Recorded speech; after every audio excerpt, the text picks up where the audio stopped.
በዘመናዊው የሳተላይትና የጂፒኤስ ቴክኖሎጂ ሁሉንም የምድር ክፍል ጠንቅቀን የምናውቅ ይመስለናል።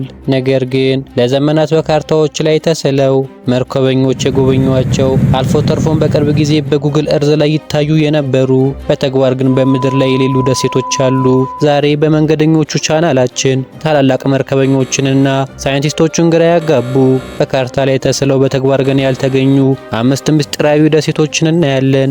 እስከ መጨረሻው ድረስ አብራችሁን ቆዩ። ምክንያቱም ቁጥር 1 ላይ የምናየው ቦታ መሬት ላይ ያለንን እምነት ሙሉ በሙሉ የሚቀይር ነው። 5ኛ የሳንዲ ደሴት ሳንዲ አይላንድ። ቁጥር 5 ላይ የምናገኘው ደሴት የጥንት ሳይሆን የዘመናችን ትልቅ ምስጢር ነው። ሳንዲ የምትባለው ደሴት ከ1800 ጀምሮ በዓለም ታዋቂ ካርታዎች ላይ ሰፍራ ቆይታለች። አልፎ ተርፎም በጉግል ማፕና በዲጂታል ካርታዎች ላይ በግልጽ ትታይ ነበር። ነገር ግን በፈረንጆቹ 2012 የአውስትራሊያ ሳይንቲስቶች ደሴቷን ለማጥናት በመርከብ ወደ ቦታው አመሩ።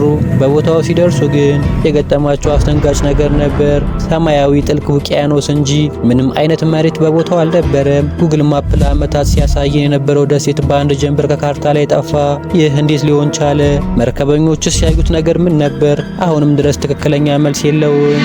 4ኛ ሃይ ብራሲል ከአየርላንድ ጠረፍ ውጪ በአትላንቲክ ውቅያኖስ ላይ የምትገኝ ደሴት ናት። ከ1300 ጀምሮ በካርታዎች ላይ በክብ ቅርጽ ትሳል ነበር። ነገር ግን ይህች ደሴት ተራ መሬት አይደለችም። የአካባቢው መርከበኞች እንደሚሉት ደሴቷ ሁልጊዜ በከባድ ጭጋግ የተሸፈነች ናት። በየ7 ዓመቱ አንድ ቀን ብቻ ጭጋጉ ተገልጦ ትታያለች። በ1674 ካፒቴን ጆን ስዊት የተባለ መርከበኛ ደሴቷ ላይ አርፌ ነበር በማለት ተናገረ። እዚያም ግዙፍ ጥቁር ጥንቸሎችና በአንድ ትልቅ ቤተ መንግስት ውስጥ ብቻውን የሚኖር አስማተኛ ጠንቋይ አግኝቼ ነበር አለ። ከዛ በኋላ ግን ደሴቷን ማንም ሊያገኛት አልቻለም። ዛሬ በዛ ቦታ ላይ ያለው ክፍት ውቅያኖስ ብቻ ነው። 3ኛ አንቲሊያ። ይህች ደሴት የሰባቱ ከተሞች ደሴት በመባል ትታወቃለች። በ15ኛው ክፍለ ዘመን በነበሩ የፖርቹጋልና የስፔን ካርታዎች ላይ በግልጽ ትቀመጥ ነበር። በታሪክ ላይ እንደተጻፈው ስፔን በወራሪዎች በተጠቃችበት ወቅት 7 ጳጳሳት ከነ ሀብታቸው በመርከብ አመልጠው እዚች ደሴት ላይ ሰፈሩ። እዚያም 7 እጅግ የበለጸጉ የወርቅ ከተሞችን መሰረቱ። ይህ የወርቅ ወሬ ያሳበዳቸው። በመቶዎች የሚቆጠሩ አሳሽ መርከበኞች አትላንቲክ ውቅያኖስን አቋርጠው ለዓመታት ፈለጓት። ነገር ግን ማንም ሊያገኛት አልቻለም። ካርታ ላይ በግልጽ የተቀመጠችው አንቲሊያ መርከቦች ወደ ቦታው ሲሄዱ ግን እንደ ጉም ትጠፋለች። 2ኛ ቱሌ። በጥንታዊ ግሪክና ሮማውያን ዘመን ቱሌ ማለት የዓለም መጨረሻ ወይም የመጨረሻው የምድር ጫፍ ማለት ነው። ከክርስቶስ ልደት በፊት በ4ኛው ክፍለ ዘመን ኢቲያስ የተባለ ግሪካዊ ተጓዥ ወደ ሰሜን ተጉዞ ጭጋግ፣ በረዶ እና ባህር አንድ ላይ የሚቀላቀሉባት መሬት የሚያበቃባትን ደሴት ማየቱን ተናገረ። ለብዙ ዘመናት ይህች ደሴት በካርታዎች ላይ የሰሜን ዋልታ መግቢያ ተደርጋ ተቀመጠች። የናዚ ጀርመን ሳይንቲስቶች ሳይቀሩ የባሪያን ዙር ወይም ደግሞ አሪያን ሬስ መገኛ ናት ብለው ያመኑባት ምስጢራዊ መሬት ናት። ነገር ግን ዛሬ በዘመናዊ ካርታ ላይ ቱሌ የምትባል ደሴት የለችም። ግሪካውያኑ ያዩት አይስላንድ ነበር ወይስ አሁን የጠፋ ሌላ መሬት? እስካሁን ድረስ ለዚህ ጥያቄ መልስ አልተገኘለትም። 1ኛ የፒሪ ሬስ ካርታ።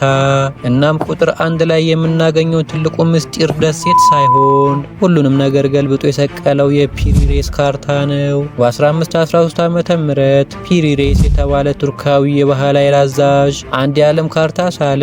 የካርታ የሚገርመው አንታርክቲካን በይፋ ከመገኘቷ 300 ዓመታት በፊት በካርታው ላይ በትክክል ማስቀመጡ ነው። ነገር ግን ከዛ በላይ የሚያስደነግጠው ነገር ካርታው አንታርክቲካን የሚስለው ያለምንም በረዶ በእጽዋትና በተራሮች የተሸፈነች አረንጓዴ መሬት አድርጎ ነው። ሳይንቲስቶች እንደሚሉት አንታርክቲካ በረዶ ከመልበሷ በፊት የነበረውን ቅርጽ ለማወቅ የሚቻለው በሳተላይት ኤክስሬይ ብቻ ነው።